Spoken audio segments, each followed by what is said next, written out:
Helen, okay ka lang ba? Gusto mo wag muna ako pumasok? Nanay, okay lang. Huwag mong kalimutan yung sinabi ko sa'yo, ha? Magpakahinahon ka. Sige. Mauna na ako. Mauna na.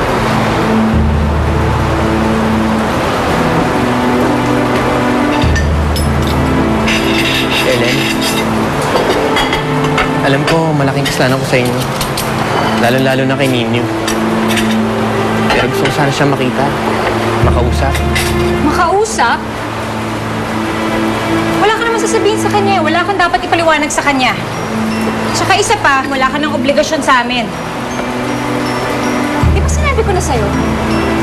Nalayuan mo na kami? Ha? Alam mo, mas magiging masaya pa ako kung gawin mo na lang yon. Tuluyan mo na lang kaming layuan. Yun ba talaga ang gusto mo? Layuan ko kayo? Na hindi ko na siya makita?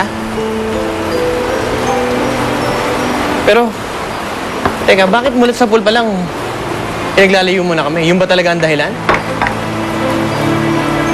Dahil hindi ka magandang impluwensya sa bata. Binuyo mo sumali sa contest, tapos kung ano-ano pang pinapasok mo sa isip niya. Dahil naghahanap ng ama yung bata.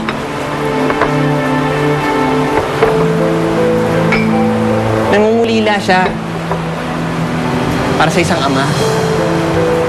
Kaya niya nagagawa yun dahil nagbabakasakali siya na sakali maalala niya o makita niya yung ama niya.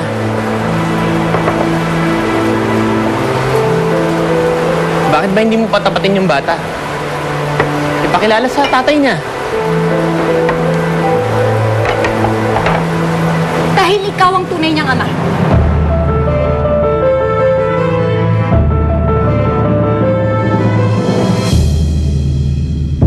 Hindi ako iniiwasan din.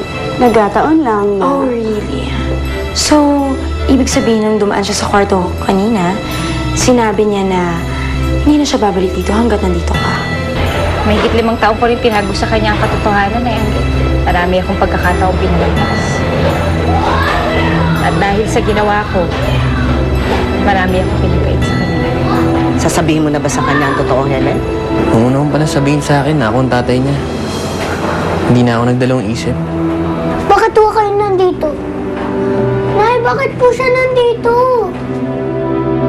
Gagawin ko ang lahat para maayos to. Kung kinakailangan kong tumira dito, makasama lang kita at si Ninyo, gagawin ko.